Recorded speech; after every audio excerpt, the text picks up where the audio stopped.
Pai, nós queremos louvar o Teu nome nesta manhã e Te bendizer pelos Teus grandes feitos, por tudo aquilo que o Senhor tem realizado em nós e também através de nós. Obrigado, Pai, porque nós estamos aqui tendo essa oportunidade, o privilégio de recebermos um pouco mais da Tua palavra, conhecermos um pouco mais. É dia a dia, é passo a passo, é de glória em glória.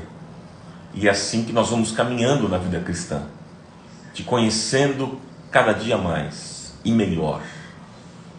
Nós precisamos e desejamos mais uma vez nessa manhã ouvir a Tua voz e nos concentramos neste momento para que o Senhor fale conosco. Revela-te a nós nessa manhã. No nome santo de Jesus nós oramos. Amém. Amém, amigos. Amém, amém, amém. Então vamos começar esse tempo. Eu espero que seja uma bênção na sua vida. Bom, quando você pensa em Deus, que imagem lhe vem à cabeça? Quando você pensa em Deus, qual é a imagem que vem à sua cabeça? Eu gostaria que você descrevesse, em poucas palavras, como é que você enxerga Deus. Quem é Deus para você? Escreva para mim. Qual é a imagem que você tem a respeito de Deus? Quando você pensa em Deus, que imagem lhe vem à cabeça?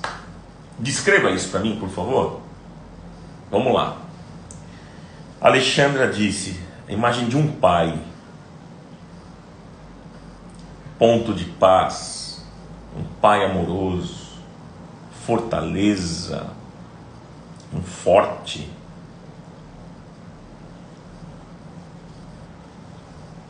Disse a Cici, ela tem imagem de indiferente, longe. O Aldo disse de um pai amoroso, pai amoroso. A Regina, segurança, pai bom e amoroso. Amor referencial, pai cuidadoso. Qual é a imagem que vem à sua mente quando você pensa em Deus? Grandeza, algo muito forte, refúgio, fortaleza, conforto, pessoa que me abraça sempre. Douglas disse o único, poderoso, misericordioso, amoroso, criador e sustentador de todas as coisas. Para mim, Deus é tudo, Pai de puro amor, amigo, imagem de luz, sentindo paz,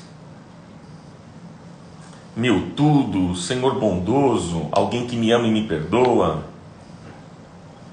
Estou lendo aqui, tá?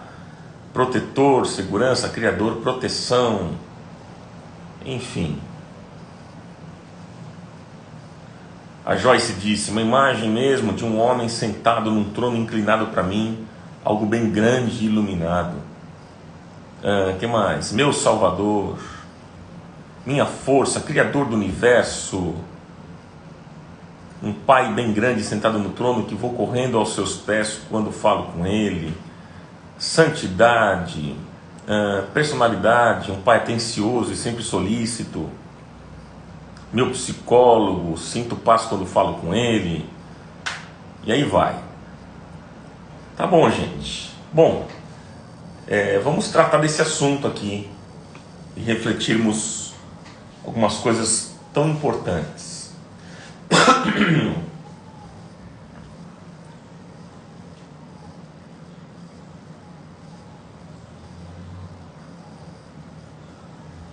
Vamos lá. Vamos pensar aqui, amigos. Bom, gente, todos nós aqui entendemos e conhecemos pouco a respeito de Deus. Essa é a verdade. Nós entendemos e conhecemos pouco ainda a respeito de Deus. Nós apenas tentamos conhecer mais a respeito de Deus. Mas, gente, conhecer e entender Deus não é fácil, gente. Não é tão simples assim. É difícil, é complexo. Porque pensa nisso que eu vou dizer agora. Pensa. Como é que nós podemos conhecer e entender um Deus que é eterno e nós mortais? Como é que nós podemos conhecer e entender um Deus que é infinito e nós finitos? Olha a distância, gente. Como é que nós podemos conhecer e entender um Deus que é santo e nós pecadores? Então, humanamente falando, gente, compreender a Deus é impossível. Compreender a Deus é humanamente impossível. Impossível. Agora, veja. Existe uma maneira de nós conhecermos um pouco mais de Deus. Existe uma maneira de a gente conhecê-lo um pouco mais. Qual é essa maneira? Entendendo o que ele não é. Veja, nós não podemos dizer quem Deus é. Nós não podemos dizer quem Deus é, porque a nossa capacidade humana, a nossa capacidade de entendê-lo é muito pequena ainda. É muito limitada. Mas nós podemos dizer quem Deus não é. Isso a gente pode dizer. Nós podemos crescer no conhecimento de Deus pelo caminho inverso. Podemos crescer no conhecimento de Deus pela negativa. Ou seja, pelo que ele não é. A gente pode entender quem Deus é tendo um olhar para aquilo que ele não é. Porque se eu sei o que ele não é, então eu vou entender o que ele é. E aí eu vou poder conhecer um pouco mais. Porque o conhecimento de Deus é vasto, né? É muita coisa, gente. É muita coisa. A nossa capacidade humana é muito limitada para conhecer a Deus. Então, vou dar alguns exemplos para vocês aqui. Né? Vou dar alguns exemplos do que Deus não é. Olha só. Primeiro, anote aí. Deus não é humano. Deus não é humano. Por que Deus não é humano, gente? Porque Deus é espírito. Veja, nós não sabemos explicar o que é dizer que Deus é espírito. A gente não sabe explicar isso. Mas nós sabemos explicar que Deus não é humano. Isso a gente sabe explicar. Porque a Bíblia diz, Números 23, 19, a Bíblia diz assim: Deus não é homem. Deus não é homem para que minta, nem filho do homem para que se arrependa. Porventura diria ele e não o faria? Ou falaria e não o confirmaria? Mas o texto começa: Deus não é homem. Então Deus não pode ser comparado com o homem. Deus não é gente. Deus é espírito. A maneira como nós entendemos Deus não pode ser a mesma maneira que nós entendemos as pessoas. Deus não pode ser uma projeção melhorada que nós temos das pessoas, dos nossos familiares, dos nossos amigos. Por exemplo, muitas vezes nós idealizamos como deveriam ser os nossos pais. E então nós acreditamos que Deus também deveria ser assim. Então a primeira verdade aqui para a gente entender: Deus não é homem. O que Deus não é? Deus não é homem. Deus é espírito. Segundo, anote aí. Segundo, para você entender. Deus não trata as pessoas com discriminação. Deus não trata as pessoas com discriminação. Amigos, Deus não é injusto. E Ele trata todas as pessoas de igual modo, com a mesma dignidade. Se você quiser anotar um texto aqui, anote 2 Crônicas 19:7. 2 Crônicas 19:7 diz assim: Agora, pois, seja o temor do Senhor convosco, guardai-o e fazei-o, porque não há no Senhor nosso Deus iniquidade, nem acepção de pessoas e nem aceitação de suborno.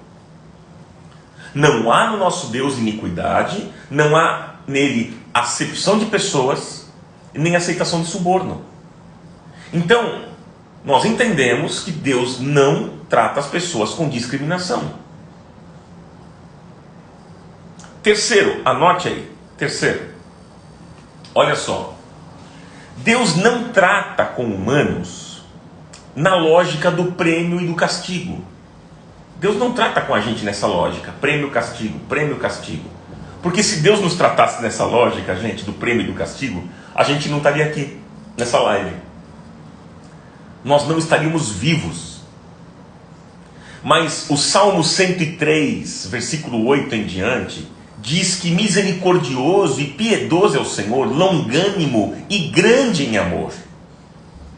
Não reprovará perpetuamente, nem para sempre reterá sua ira. Não nos tratou segundo os nossos pecados e nem nos recompensou segundo as nossas iniquidades. Diz o salmista: pois assim como o céu está elevado acima da terra, assim é grande a sua misericórdia para com aqueles que o temem. Assim como está longe o oriente do ocidente, assim afasta de nós as nossas transgressões. Assim como um pai se compadece dos seus filhos, assim o Senhor se compadece daqueles que o temem. Salmo 103 eu estou citando aqui. Pois Ele conhece a nossa estrutura, diz a palavra, e Ele lembra-se de que somos pó. Então veja, marque isso, Deus não nos trata nessa lógica de prêmio e castigo. Deus não trata com humanos na lógica do prêmio e do castigo, porque se fosse assim, nós não estaríamos aqui nesta manhã. Olha um outro exemplo, quarto exemplo, anote aí. Deus não concede prêmios por méritos. Isso dá um nó na nossa cabeça, é verdade. Mas Deus não concede prêmios por méritos. E eu vou explicar a vocês, porque se Deus nos premiasse por méritos, mais uma vez repito, nós não estaríamos aqui. Nós estaríamos mortos. Porque a Bíblia diz que o salário do pecado é a morte. E a Bíblia diz que todos pecaram e destituídos estão da glória de Deus. Então, se todos pecaram e o salário do pecado é a morte, então, se fosse por méritos, o que a gente ia merecer? A morte.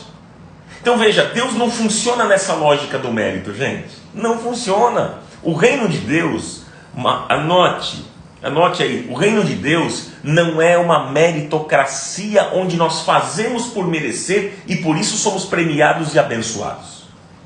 Esse não é o reino de Deus. Romanos 3:24. Romanos 3:24.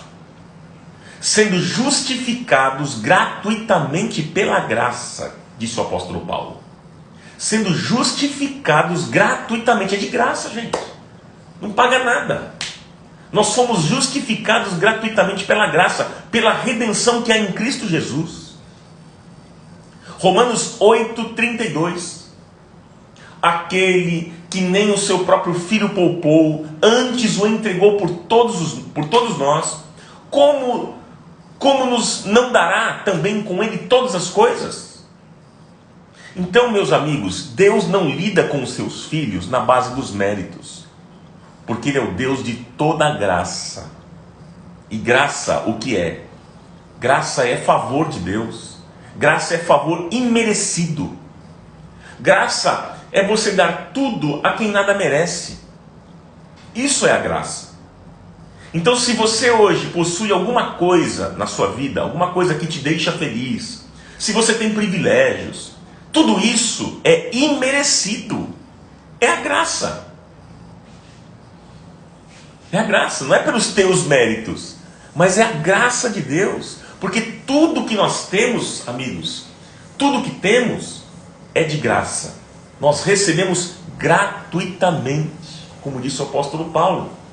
A salvação não vem dos méritos, é a graça de Deus. Efésios capítulo 2, o que é que diz? Porque pela graça sois salvos, por meio da fé. E isto não vem de vós, é dom de Deus.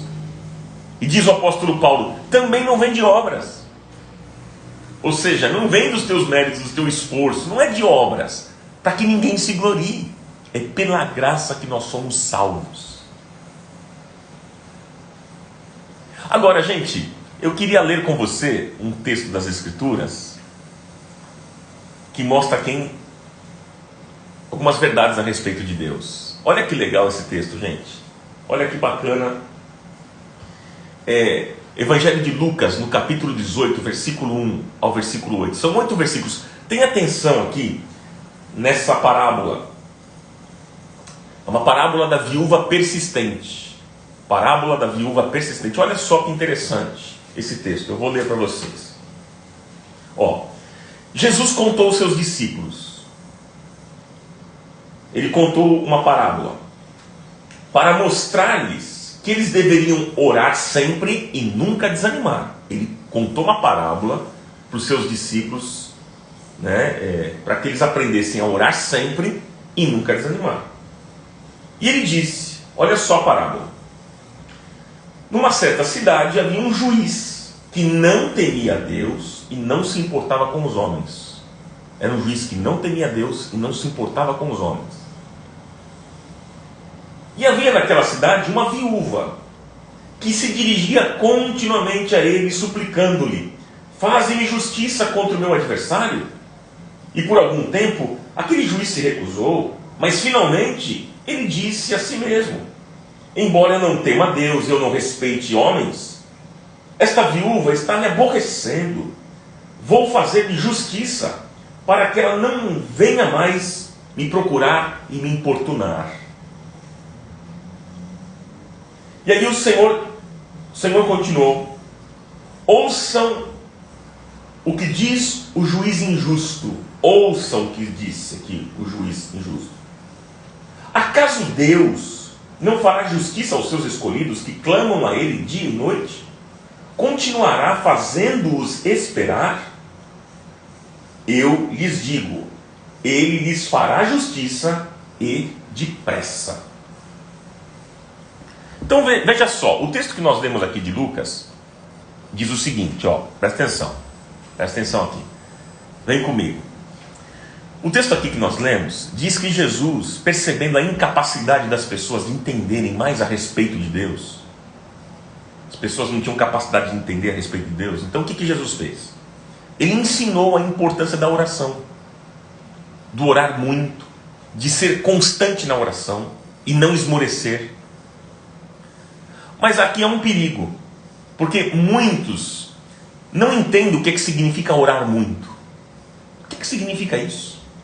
Normalmente nós oramos de acordo com o grau dos problemas que a gente enfrenta, não é? Ou seja, quando nós temos poucos problemas, nós oramos pouco. Quando temos muitos problemas, nós oramos muito. Parece que essa é a nossa dinâmica de vida, de oração. E Jesus queria ensinar as pessoas que para orar muito, elas precisariam conhecer mais o caráter de Deus. Veja, o que Jesus queria ensinar era isso, que para elas orarem muito, elas precisariam conhecer mais o caráter de Deus. Gente, se nós não conhecermos o caráter de Deus, se você não conhecer o caráter de Deus, a sua oração não vai ser boa. A sua oração vai se tornar pesada. A sua oração vai se tornar cansativa. A sua oração vai se tornar um fardo. Se for assim, nós vamos nos tornar pessoas doentes, loucas, neuróticas. Gente, para orarmos muito, nós precisamos conhecer a Deus. E para isso, nós precisamos conhecê-lo pelo caminho inverso. Veja, Jesus contou na parábola sobre um juiz. Olha o que Jesus está falando aqui nesse texto que nós lemos. Ele fala sobre um juiz que não tinha duas qualidades. Quais eram essas duas qualidades que esse juiz não tinha? Qualidades essenciais no seu magistrado. Esse juiz não tinha temor de Deus e ele não tinha respeito pelas pessoas, o respeito humano. Anote aí, anote. Esse juiz da parábola não tinha temor de Deus e não tinha o respeito humano. O texto mostra isso aqui claramente. E diz o texto aqui, a parábola, Jesus contando que havia uma viúva nessa cidade, que ela tinha uma causa a ser julgada. Naquela época, gente, as mulheres eram desprotegidas e não atuavam no mercado de trabalho. Então, se ninguém acolhesse uma viúva, ela iria morar na rua. Assim acontecia no tempo de Jesus. A mulher, a Bíblia diz que essa mulher, ela insistiu no julgamento da causa e o juiz se aborreceu. Mas aí ele falou assim, eu não temo a Deus, eu não respeito as pessoas mesmo, mas eu não aguento mais essa mulher. Não aguento essa mulher me perturbando todo dia, querendo que eu julgue a causa dela. Eu vou julgar logo, vai. Todo dia, insistente essa mulher. E a Bíblia diz que ele julgou a causa dessa mulher. Então, veja só, o que Jesus quis ensinar? Que se um juiz que não presta e é desqualificado na sua profissão agiu daquele jeito, Jesus quis mostrar que Deus não age assim. Você veja que Jesus vai pelo caminho inverso, para a gente saber quem é Deus. Que a nossa capacidade de entender Deus é muito limitada. Então a gente vai pelo caminho inverso, para a gente entender o que Deus não é. E sabendo o que Deus não é, a gente começa a entender um pouquinho mais daquilo que Deus é. Jesus quis mostrar pelo caminho contrário, pelo caminho inverso, que Deus não é igual ao juiz da parábola. E se Deus não é igual, então nós precisamos aprender algumas coisas a respeito de Deus. Eu queria deixar com vocês, aqui nesta manhã, 2 verdades a respeito de Deus. 2 verdades. Veja, anote aí, primeira verdade. Primeiro, anote. Deus não nos ouve por insistência. Anote isso. Deus não nos ouve por insistência.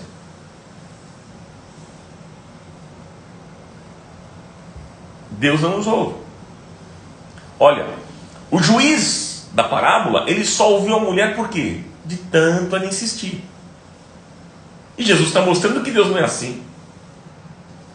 Porque se Deus nos ouvisse por insistência, então ele seria igual ao juiz da parábola. Correto? Seria igual. Por isso que Jesus disse o seguinte, num texto que você conhece, Mateus 6,6. Mateus 6,6. Jesus disse, mas tu, quando orares, entra no teu quarto, fecha a tua porta, ora ao teu pai que está em secreto, e teu pai que te vê em secreto, te recompensará publicamente.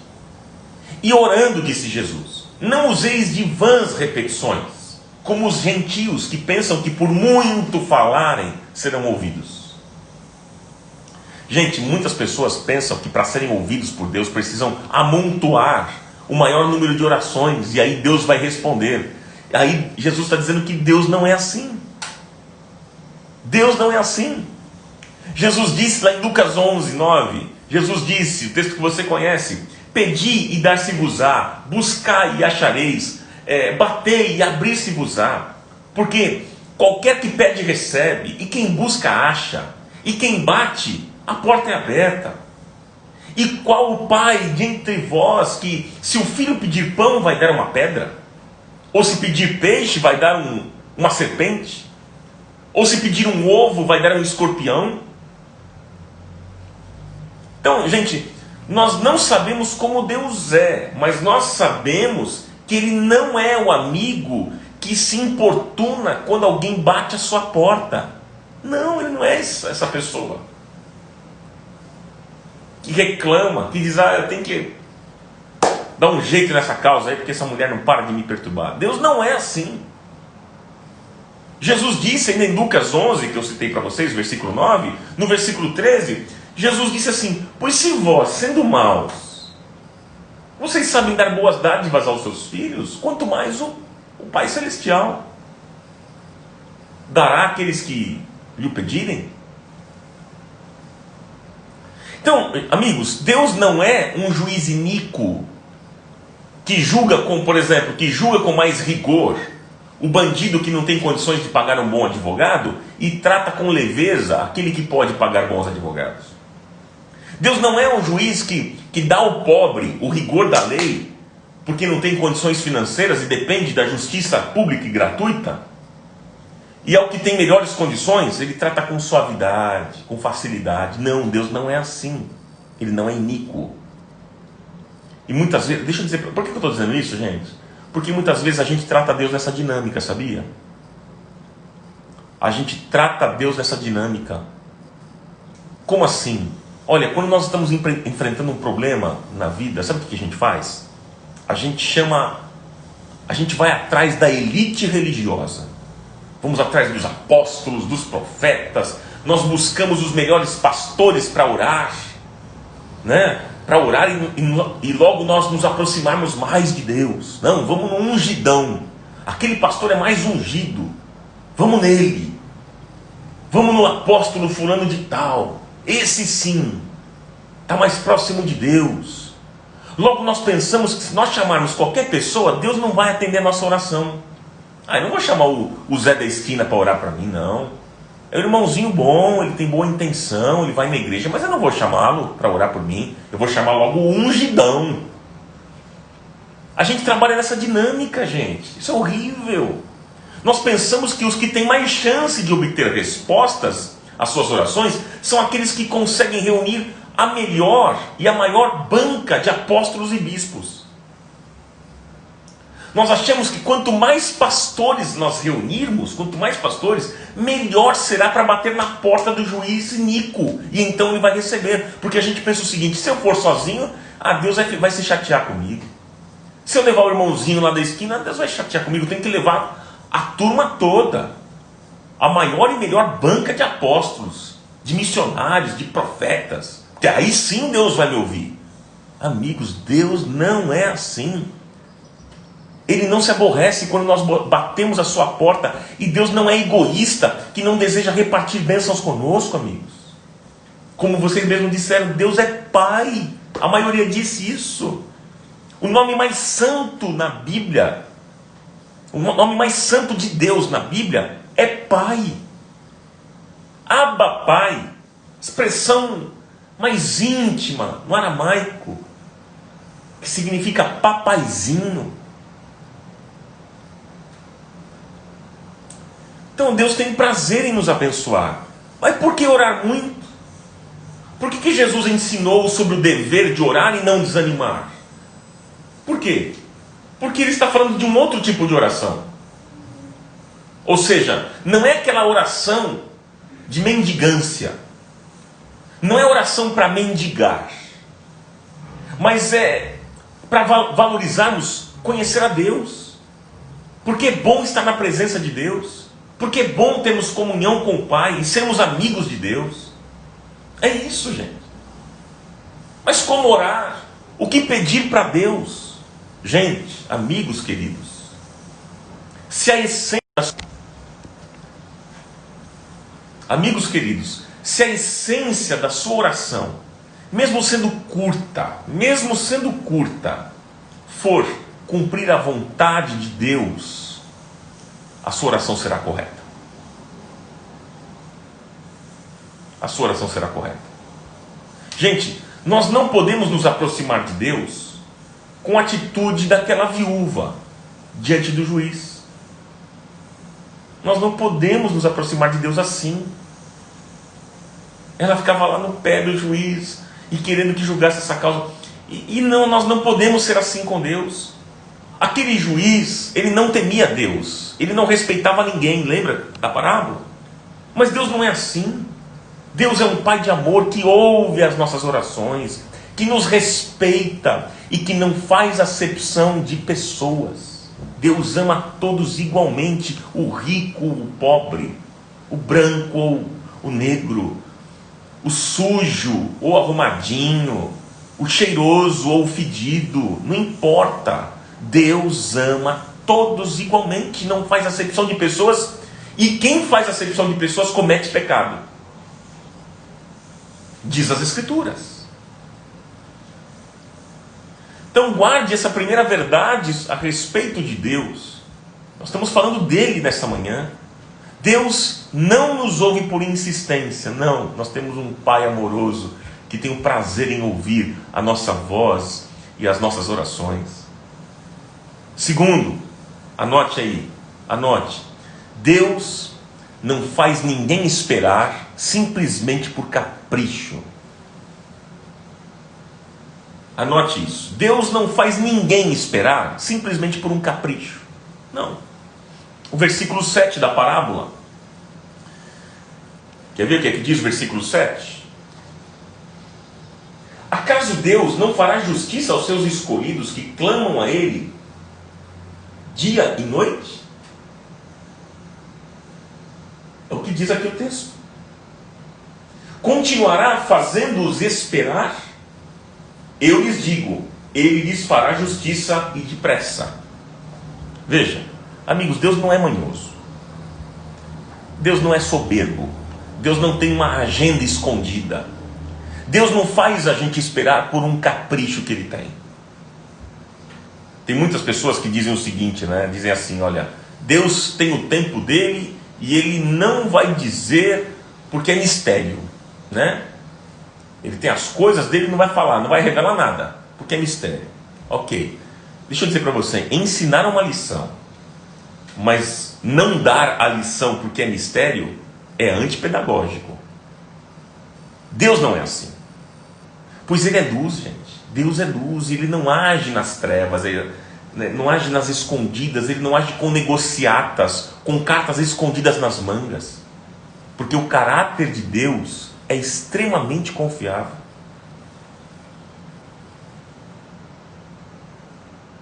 O que é caráter, gente? É a combinação daquilo que você fala com a maneira como você age. E tudo aquilo que Deus fala e age, a maneira como Ele age e o que Ele fala, é confiável. É confiável. Mas aí alguns perguntam para mim assim, mas Ronaldo, por que às vezes Deus não responde a nossa oração? Você já teve essa sensação? Escreve para mim aqui rapidinho. Escreva para mim. Que Deus não respondeu a sua oração rápido. Demorou. E você fez essa pergunta. Você já fez essa pergunta? Poxa, por que Deus não responde a minha oração rápido? Por quê? Diga sim ou não. Olha lá, o pessoal está respondendo.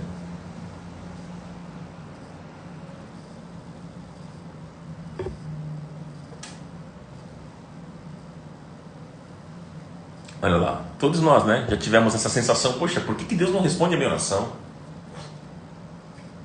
Deixa eu explicar para vocês uma coisa muito importante aqui. Olha só. Quando Deus não responde e Ele fica em silêncio, muitas vezes, não significa que Ele está sendo displicente. Não significa que Ele está aprontando alguma coisa por trás. Ou então porque nós não oramos direito. Porque tem gente que pensa isso, viu? Tem gente que diz assim, vai ver que Deus não está respondendo porque eu não orei direito. Mas entenda o seguinte, por vezes, Deus fica em silêncio porque Ele, sendo um pai, Ele trabalha sempre na perspectiva da nossa maturidade. Ele, sendo o pai, Ele trabalha na perspectiva da nossa maturidade. Amigos, Deus nos salvou num projeto de maturidade e não para nos manter infantis. Maturidade significa autonomia. Agora, é uma independência dependente. Deixa eu explicar melhor para vocês aqui. Vou mostrar um outro lado. É claro que a Bíblia nos ensina que a autonomia de um cristão tem um limite.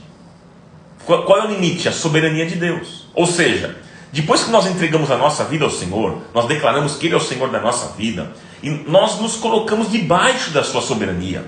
E a partir de agora, a gente entende que tudo aquilo que a gente fizer, cada decisão que nós tomarmos com a nossa família, cada negócio que eu for fechar, cada atitude minha no trabalho, cada relacionamento meu iniciado, tudo precisa estar debaixo da permissão e da autorização da vontade de Deus. Não faça nada sem antes se colocar de joelhos em oração e falar com Deus.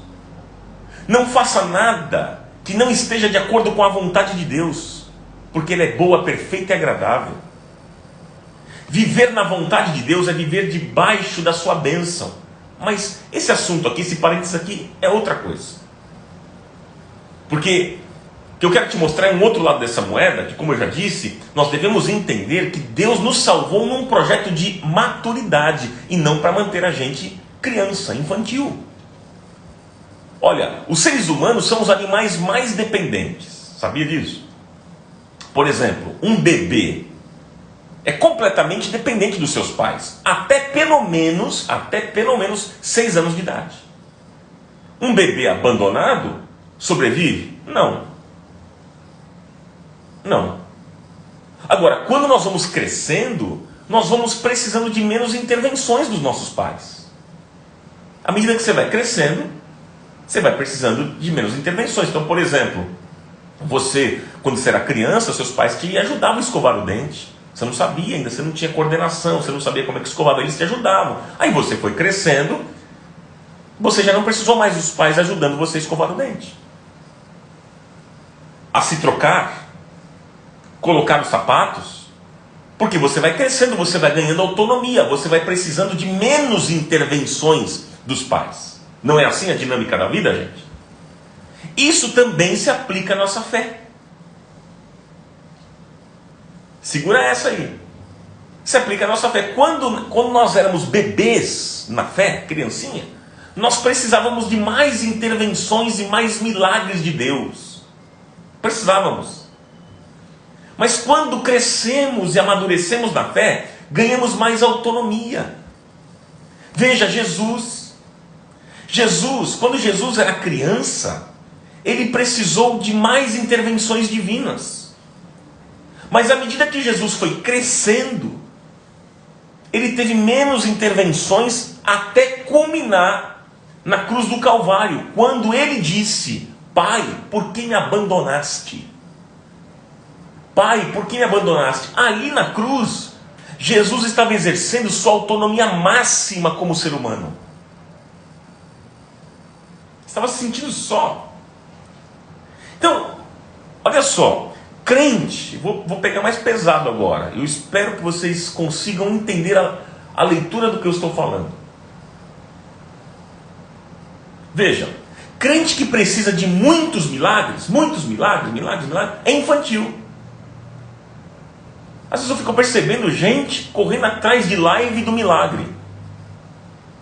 É milagre, é a cura da dor de cabeça, é a cura da Joanete, é a unha encravada, essas coisas. Gente correndo atrás de milagre é infantil. Freud, ele dizia que as religiões são infantilizantes. Ele tinha razão. Você sabe que muitas pessoas convertidas, amigos, me acompanhe aqui no raciocínio, porque tem mais coisa para completar aqui. Me acompanhe para você não se perder no que eu estou falando e até mesmo não me interpretar mal. Veja bem, olha só, muitas pessoas convertidas são infantis espiritualmente. São aquelas pessoas que vivem dizendo: eu quero, me dá. Não é criança, não faz isso? Me dá, eu quero, eu preciso, me ajuda. Crente assim, tem muito crente infantil. E eu vou dizer para você algo sério. Vai chegar um tempo na sua vida que depois de você receber muitos milagres da parte de Deus, Deus vai dizer: chega. Como assim? Tomé sempre queria ver milagres. E ver milagres. Mas chegou um tempo que Jesus disse para Tomé: bem-aventurados os que não veem, mas creem. Esses são maduros, gente. Os maduros, veja, os maduros não precisam de milagres, de anjos, de profecias, de intervenções de Deus para tudo na vida. Crente maduro não precisa o tempo todo disso. Eu sei que Deus quer fazer milagres, Ele é um Deus dos milagres, eu creio nisso. Nós oramos por milagres aqui nas lives, não é verdade, amigos? Eu creio nos Deus de milagres. Mas crente maduro não cria essa dependência de milagre todo o tempo todo, de anjo, de profecia e intervenção de Deus para tudo. Inclusive tem muito crente viciado em profecia. Viciado. Ele precisa ouvir alguma coisa. Quando eu falo profecia, eu não estou nesse aspecto aí, estou falando de profetada, né? Crente viciado em profetada. Tem gente que corre atrás disso. Não seja tolo, seja maduro. A profecia está aqui, ó. Essa é a verdadeira profecia, palavra de Deus. Claro que eu creio que Deus pode usar as pessoas, como Ele tem feito ao longo da história da humanidade. Ele usa irmãos, irmãs. Eu já recebi profecias na minha vida que se cumpriram, eu creio nisso. Mas não fico nessa dependência, nessa loucura que crente fica.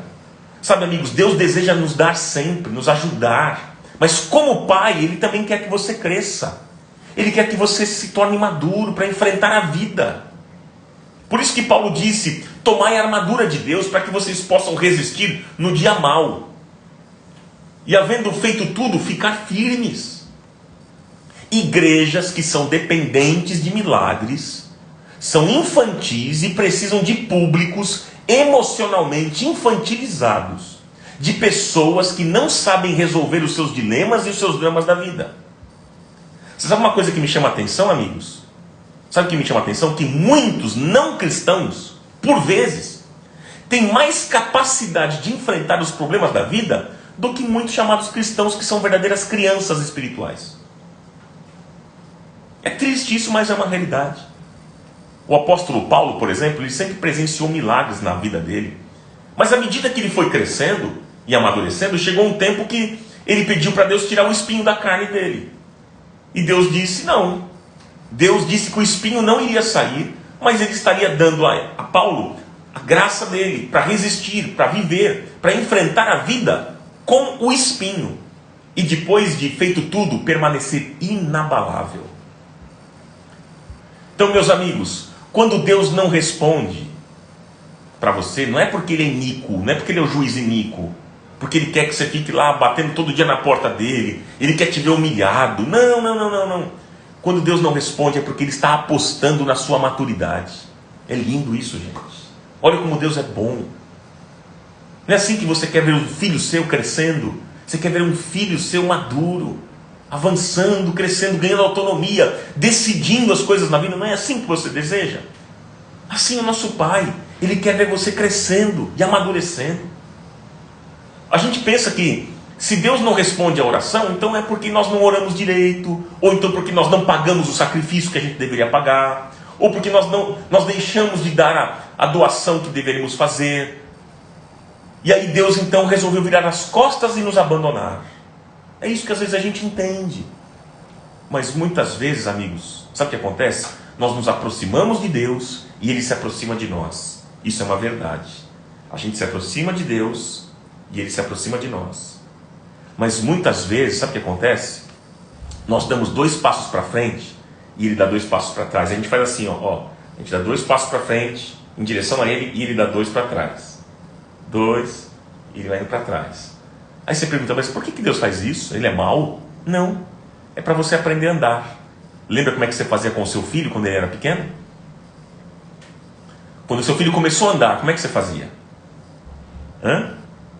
Você soltava a mão do menino, ele começava a andar, mas você ficava perto dele. E aí você se aproximava dele para ele não cair. Ele começava a querer andar, você puxava ele, porque ele ia cair. Não era assim? Você ficava puxando o tempo todo. Você ia atrás, o menino se aproximava, você ia junto. Agora, à medida que você começou a ver o menino aprendendo a andar, como é que você fazia? O menino andava e você ia se afastando para ele vir atrás de você. Lembra disso? Ele ia atrás. É claro que se o menino fosse cair, você já ficava esperto, atento para pegar o menino. Amigos, Deus faz assim com a gente. Ele quer que você ande. Ele quer que você amadureça. Ele quer que você cresça. Isso não é lindo? Deus nunca vai nos abandonar. Mesmo quando formos infiéis, Ele permanece fiel, porque Ele não pode negar-se a si mesmo. 2 Timóteo 2,13. As relações de Deus conosco são de afeto. Ele não age conosco por obedecer a uma lógica de causa e efeito legalista. Não, Deus não é assim. Mas Ele ama você, um Pai amoroso, que com amor eterno te amou e com benignidade te atraiu. E eu encerro perguntando para você: quem tem sido Deus para você? Você crê que a maneira como Deus te trata é para o teu crescimento e amadurecimento? Você crê nisso? Hein? Você que nunca entregou a sua vida a Jesus, ou se afastou de Deus por qualquer motivo, pode ter acontecido isso, por algum motivo você se afastou de Deus. e hoje teve um entendimento de quem Deus é, do seu amor, da sua bondade, da sua graça e da maneira como Ele te trata, você quer ter um encontro com Ele hoje? Você pode ter um encontro com o Senhor, com este Deus de amor, que não é o juiz iníquo, mas é um Pai extremamente amoroso, que deseja fazer o bem. Pai, te agradecemos por esta manhã, pela tua bondade, porque nesta manhã nós pudemos conhecer um pouquinho a mais do Senhor. Tem muita coisa para a gente aprender, mas hoje a gente deu um passozinho a mais. Como eu disse no início, é passo a passo, é de glória em glória, e assim nós vamos conhecendo ao Senhor e nos tornando mais parecidos com teu Filho Jesus. Obrigado por este tempo que tivemos, obrigado por esta revelação da tua palavra. Que o Senhor trabalhe conosco, que o Senhor trate no nosso coração, que o Senhor se revele a nós cada dia, porque nós queremos te servir, servir a este Deus amoroso que não é o juiz iníquo da parábola, mas é um juiz correto, justo, misericordioso, justo juiz que é Pai e que tem o prazer em nos abençoar, que tem o prazer em nos guiar, em nos direcionar, que tem o prazer de ouvir as nossas orações, como está acontecendo nesse exato momento. Nós estamos orando e o Senhor tem o prazer em ouvir a nossa voz, o prazer em ouvir as palavras que saem dos nossos lábios. Obrigado por essa certeza de que nós temos este Pai que não vira as costas para nós, que não se irrita quando falamos contigo. Pelo contrário, o Senhor sempre está atento ao nosso clamor, à nossa voz, e de braços abertos para nos receber. Obrigado pela tua bondade, que o Senhor nos dê um dia abençoado, um dia de completa paz, que a tua boa mão, a mão do Senhor, esteja sobre a nossa vida, guardando, livrando, abençoando. Nós queremos, Pai, experimentar desta graça vinda da tua parte. Guarda os meus irmãos, abençoa, Senhor, e fortalece cada um deles, em nome de Jesus. Amém. Amém, amigos. Deus abençoe vocês. Tenham um dia de bênção, em nome de Jesus. Um beijo para vocês, queridos. Até amanhã, se Deus assim permitir.